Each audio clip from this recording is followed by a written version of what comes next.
Hello everyone and welcome back to my channel. I am Lilia. I'm a relationship coach and a narcissist abuse survivor. And today what I'll be talking to you about are 9 early relationship signs that it will not last. So relationships are tricky, and I know that sometimes when we dive into them, we have our pink sunglasses on and it's really hard for us to see clearly.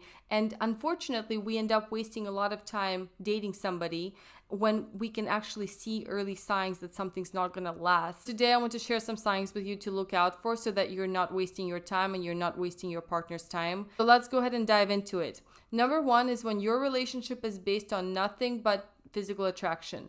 Although physical attraction is a very important part of a relationship, if that is the foundation, that's not going to go far, okay? If there is no respect, if there's no compassion, if there is no mutual interest, if you're not headed the same direction, that's not going to go far. Physical attraction is not a foundation.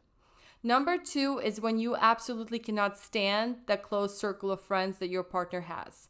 I want to remind you that the people that they hang out with, those people do reflect their character. So maybe it's just so early in their relationship that you don't know that your partner has certain aspects that you actually don't like. So make sure to look out for that. If you're super irritated and annoyed by their friends, you're probably eventually going to be annoyed by that partner because that is who they are to some degree. Number 3 is when you spend all of your time together. I'm talking about all of the time you're just consuming each other's time and you're becoming so dependable on one another. That is not sustainable long term. You should both have your own lives and you should, of course, spend time together, but you can't be together all of the time. That is not a good foundation. That is not something long term sustainable. Number 4 is when the relationship is very one-sided. You find yourself giving and giving and giving and not receiving as much, or the other way. When that's the case, eventually it's going to catch up. One person's going to feel super undervalued. So please look out for that. Because if you're finding yourself giving too much and the other person's not giving you enough, in your opinion, well, then it's better to walk away early on and maybe have the opportunity to meet somebody who's going to be giving back as much as you are giving to them. Okay, again, nobody's fault. Recognize these things and walk away early on to not waste each other's time. Number 5 is when you simply cannot be yourself with a person. Okay, so you can't be your authentic self. You feel like you always have to put on some sort of facade. Maybe it's because you think that the partner is going to critique you, judge you, try to change you. It doesn't matter. If you can't come out of your shell, if you can't be yourself, how are you going to feel long term? It's just not going to be sustainable. Number 6 is when you guys fight over everything. I mean, all the little things spark fights. Although conflict is a healthy part of a relationship because through that conflict resolution, we get to know the partner better, we can actually grow through it, and we do grow through it. However, I'm talking about little fights that start all the time. Who said what? They say something, you say something, you guys start fighting over every little conversation.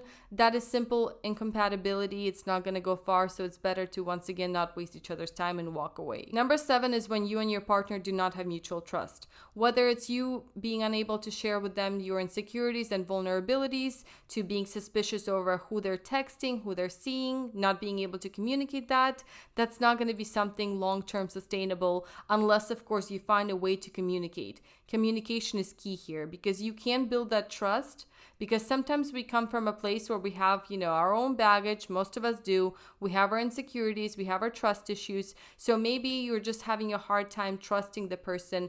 But if you apply communication, if you try to work through it and it still doesn't go anywhere, well, then you can walk away. But always communicate first in that kind of issue. Number 8 is when you're not a priority to them, okay? Whatever it is that they're putting ahead of their relationship, it might be understandable for them, but do you want to be with somebody who you're not a priority to? I wouldn't waste time and I would simply walk away without blaming anyone. It's just that if you're not a priority to them, there's going to be a person out there that you can be a priority to. So wouldn't you rather be dating a person that you will be a priority to? It's that simple.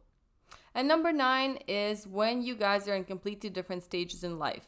So basically timing is not in your favor. Maybe one person is going to school and trying to grow in their career and another person is already ready to settle down and have kids and get married. Well, how are you going to make it work? I mean, you can. It's going to be difficult if it's going to be something you can communicate through. But most likely, if you guys are in completely different stages in life, that is not going to work, and it's better to spot that from the get-go and walk away and find yourself a person that is in the same stage in life as you. It's going to be easier than trying to work through it, unless, of course, it really matters. But when it's the early stage of a relationship and you're in different stages in life, what's the point? I hope this information was helpful for you, and I want to remind you that this is not something that makes the other person necessarily toxic or bad. It's just signs to look out for, because that incompatibility gets a lot of people's time wasted, and then you end up staying in a relationship that you could have predicted not going to work from the get-go. So there you have it, the 9 early relationship signs that it's not going to work. I certainly hope that this information was helpful for you, and if it was, please do hit that like button. And of course, if you like this kind of material, please subscribe to my channel. I am Coach Lilia, and I will see you guys in my next video.